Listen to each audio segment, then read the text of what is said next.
Hola, buenos días. Un feliz día para todos, que el Señor les bendiga. El momento clave en la historia de la Iglesia Católica para introducir la adoración a las imágenes fue en el Concilio de Nicea del año 787. Y este concilio declaró legal arrodillarse delante de las imágenes y besarlas. Esto fue realmente un acto de completa veneración y de completa adoración.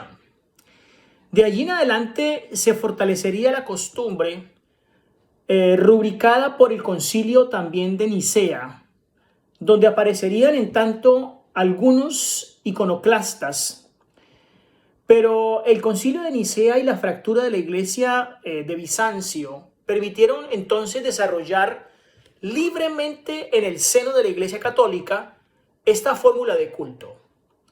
Pero la pregunta a cómo justifica la iglesia esta expresión religiosa, debemos decir que la iglesia realiza una distinción que es más bien una distinción retórica entre lo que significa veneración y lo que significa adoración. Pero en la práctica, como ya tal vez lo he dicho en algún otro video, no encontramos una clara distinción entre estas dos manifestaciones. Por el contrario, se halla claramente que si hubiera diferencia alguna entre las dos palabras y estas de hecho reflejasen dos actitudes distintas, se manifestaría en la adoración. Es obvio entonces que ante este problema nos debemos preguntar ¿qué dice la Iglesia con respecto a la representación de Dios? ¿Qué opina la Iglesia Católica, por ejemplo, de la prohibición del decálogo? Las imágenes representan a Dios y es adorado en ellas.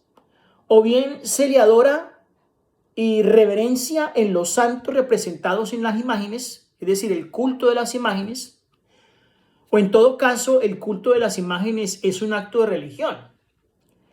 Recordemos que Dios mismo no es representable en su naturaleza espiritual. Así, ni siquiera en el Nuevo Testamento, ni tampoco en el Islam, por ejemplo, se da culto a las imágenes. Y tampoco en las civilizaciones más primitivas se fabricaban imágenes del Ser Supremo, es decir, de Dios.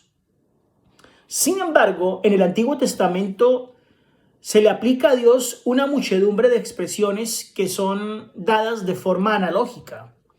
Se puede entonces entender que tomarse tal vez a mal el arte de sentirse estimulado por ellas a representar plásticamente a Dios. Siempre el hombre ha tenido la necesidad de representar a algo, de darle algo material para ser adorado. Y si estas representaciones poseen el conveniente entonces contenido espiritual y quienes las miran no son del todo ignorantes, apenas entonces pueden suscitar ciertas falsas ideas de lo que es Dios. Ahora, si la prohibición del decálogo es muy clara, el mismo autor entonces podría decir respecto a este tipo de ideas que sin razón se apela al decálogo contra el culto de las imágenes.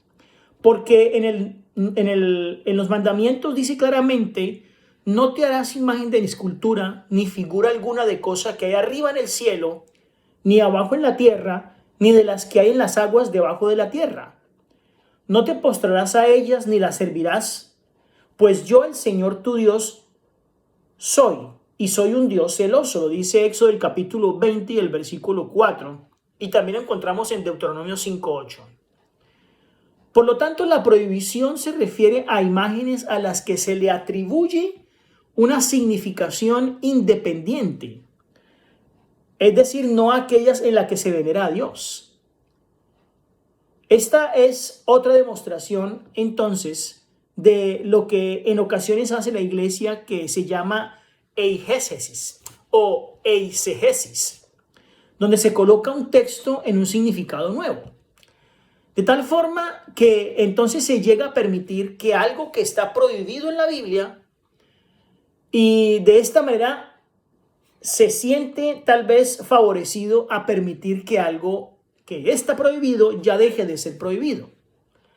Así que si se intenta favorecer la tradición, entonces el mandamiento no da lugar a una actividad discriminatoria por la que quede de hecho librado entonces el adorador a quien podría tributar adoración o no. Cuando se afirma entonces no te harás imagen de escultura ni de figura alguna, se refiere no a la imagen de Dios, sino a todo tipo de imagen.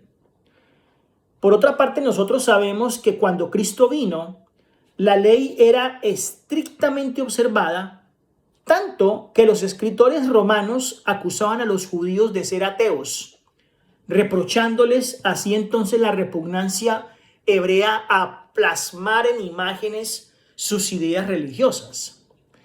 Pero ¿qué dice entonces la Biblia respecto a este tipo de manifestaciones católicas, las cuales son la adoración a imágenes? La Sagrada Biblia prohíbe claramente la manufactura y la fabricación de cualquier objeto que traiga la adoración del creyente. Eso lo dice Éxodo del capítulo 20 del versículo 4.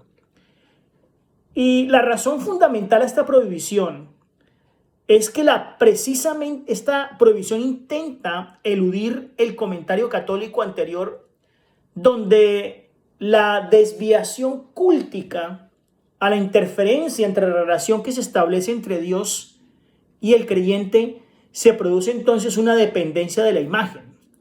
Es decir, cuando el hombre hace imágenes, crea una dependencia de esa imagen y le rinde tributo. En los tiempos de Jeremías, el profeta llegó a afirmar que Babilonia era una tierra de confusión y también la llamó tierra de ídolos, que ellos entontecían a las personas y entontecían al creyente. Eso lo encontramos en Jeremías el capítulo 50 y el versículo 38. Es evidente entonces que las imágenes, cuando se hace una imagen, cuando se crea una imagen, cuando se fabrica una imagen, esta genera dependencia del creyente en ellas. Y eso lo encontramos en Habacuc 2:18.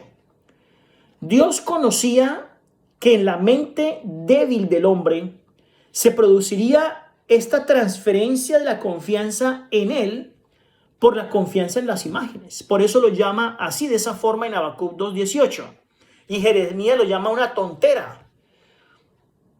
¿No es entonces así el caso que se ha logrado de que toda la industria de fabricación de imágenes se haya crecido de una forma tan terrible en todas partes? Porque el hombre empieza a tener la dependencia de la imagen, de tenerla en la casa y en cualquier parte donde se pueda orar algo que pueda ver con sus ojos. Si la imagen no tiene un significado independiente, ¿por qué entonces el fiel acusa a ella en momentos de peligro? ¿O acaso no es amplio el sector del cristianismo que confía, por ejemplo, en crucifijos, que confía en imágenes o también en estampas?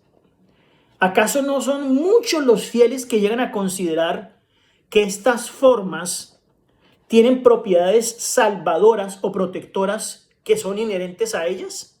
Por eso las cargan en sus bolsillos, colgando de sus cuellos. En la primera epístola de Juan se advierte claramente contra esta falsa manifestación de la fe. Dice en primera de Juan el capítulo 5 y el versículo 21, mijitos, guardaos de los ídolos. Qué directo y fundamental, claro, es este texto. Nos debemos guardar de adorar, de venerar imágenes, porque son representaciones que no tienen ni oídos, ni ojos, ni tampoco pueden hacer absolutamente nada. Y tampoco se puede representar a Dios en una imagen, porque el corazón del oferente deja de buscar al Señor como tal y enfoca toda su adoración y su veneración en sentido total a esa imagen que tiene. Mijitos, guardaos de los ídolos. Que el Señor les bendiga.